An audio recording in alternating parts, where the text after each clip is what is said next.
Nkoub, Maroc, le 21 avril 2019. On souffle enfin un peu de la journée d'hier.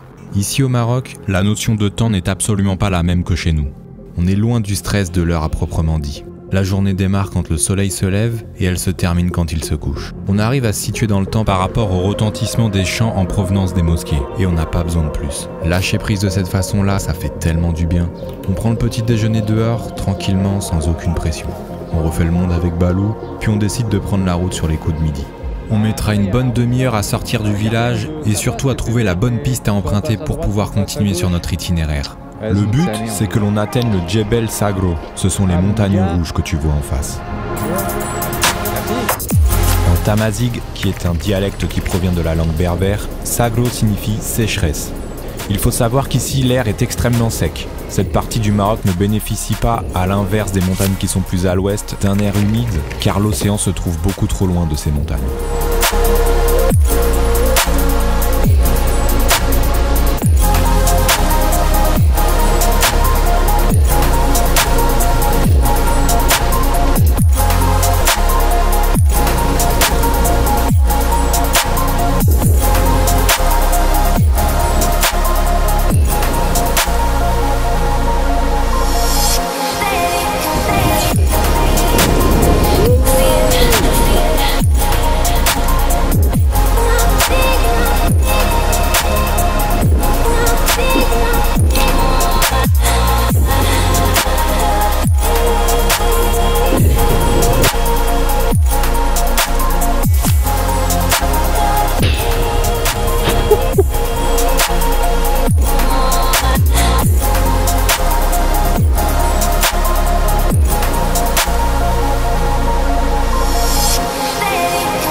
Je réalise l'immensité de la chaîne de montagnes auxquelles on fait face, je me prends un véritable jet d'adrénaline. Je dois presque faire un 360 avec ma tête pour pouvoir te montrer l'intégralité de cette chaîne de montagnes.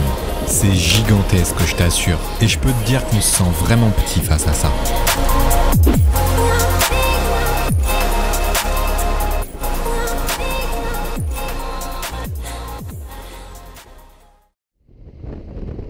On se dirige maintenant tranquillement vers les fameuses gorges du Dadès. Même si tu n'as jamais mis les pieds au Maroc, il y a de grandes chances pour que tu connaisses déjà ce spot. C'est une des destinations touristiques les plus fréquentées ici au Maroc. Habituellement, je fuis les lieux touristiques, je déteste ça.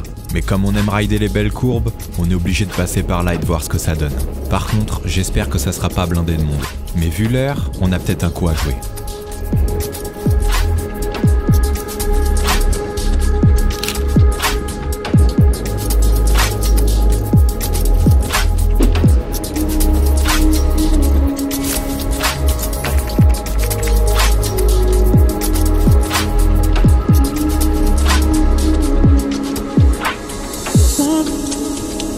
On croise par hasard une bande de potes espagnols qui est également en road trip au Maroc. On en profite pour discuter moto et on échange 2-3 bons plans sur les routes à venir.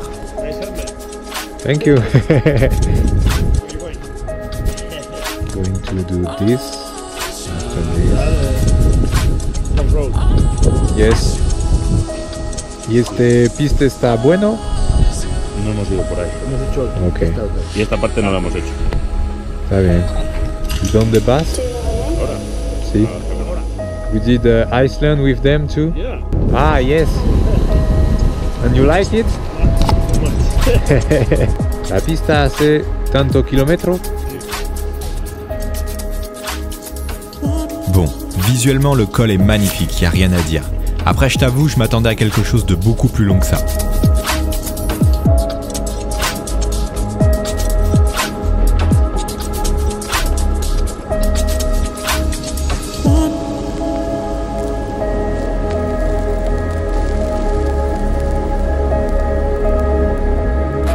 Au final, c'est un peu la même sensation qu'au Stelvio. Visuellement, c'est magnifique, mais à rouler, je trouve pas ça ouf. Par contre, également comme au Stelvio, la meilleure partie des gorges du Dadès se trouve selon moi avant la partie la plus connue. Regarde-moi ça sérieux, c'est pas magnifique?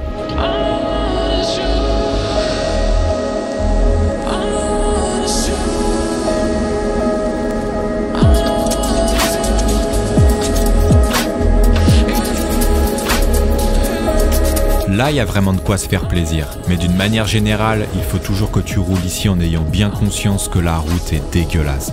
Il y a des gravions partout, du sable partout, et à tout moment, ta moto peut déraper. Donc en soi, pas de problème pour rouler avec un bon rythme, mais il faut toujours faire attention à la gestion des gaz. C'est un coup à finir au tas directement sans même te rendre compte. Donc si jamais tu viens rouler ici un jour, garde toujours ça en tête, à chaque virage, tu peux te casser la gueule. Je sais, j'ai pas un discours très positif, mais c'est ce que je garde toujours en tête pour justement éviter l'accident bête.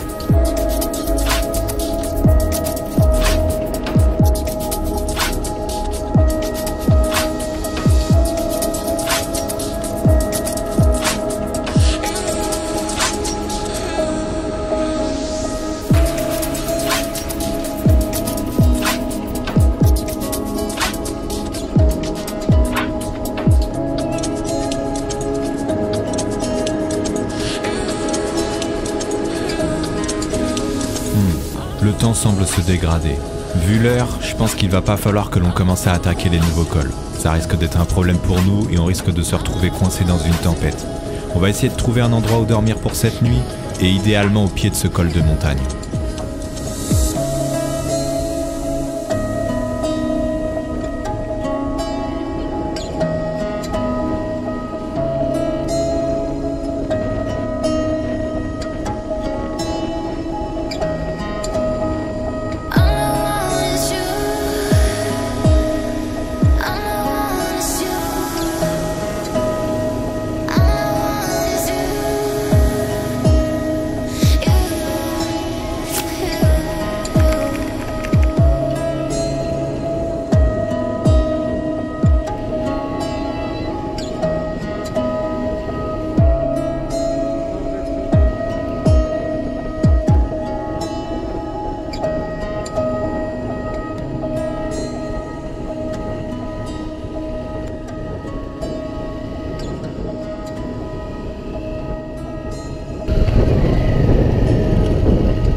Mon tel il s'est éteint et tout.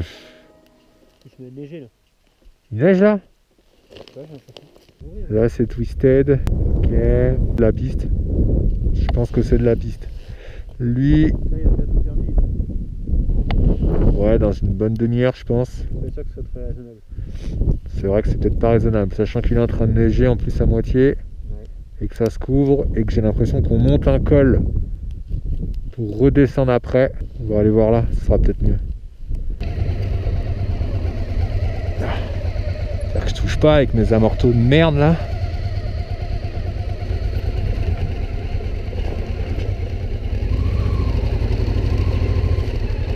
Bonjour, ça va? Ça va, très bien. Ouais, bah c'est parti. Dans le prochain épisode, on continue de traverser la vallée et on attaquera le fameux col du Tizier-Noisneau. Si tu veux choper ton pull, ton t-shirt, ton itinéraire, ton poster ou tes goodies, je t'invite à aller directement sur ma boutique. N'hésite pas à me suivre sur Instagram et sur Facebook, c'est là-bas que je poste l'intégralité des informations concernant ce road trip là, mais aussi les prochains road trips à venir. Quant à nous, on se donne rendez-vous très prochainement pour le prochain épisode de nos aventures au Maroc. D'ici là, tu sais ce qu'il te reste à faire. Abonne-toi. Easy.